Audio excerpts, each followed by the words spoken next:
Tak ke balik-balik rumah kita stres. Balik-balik tengok rumah bersepah, terutamanya baju-baju yang dah basuh tapi tak kemas. Oleh itu aku memperkenalkan dua benda ni kan. Ni untuk orang dewasa, ni untuk orang kanak-kanak lah. Papan pelipat baju. Ini kalau siapa yang tak reti langsung tangan tak ada seni, boleh guna ni. Ni basic lah kita punya rumah kan. Mana-mana rumah pun mesti ada nak lipat baju kan. Ini pembantu dah.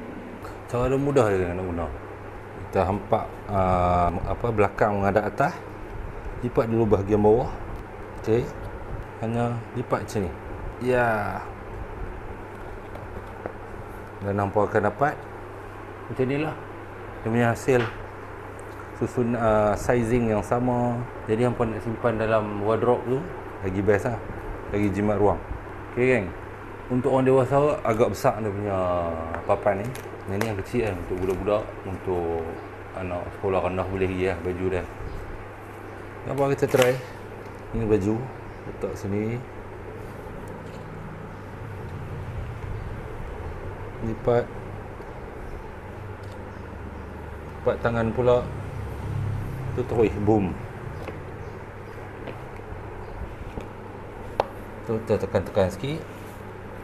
Lipat sekali lagi. Tak payahlah lipat sekali lagi. Kan comel ni.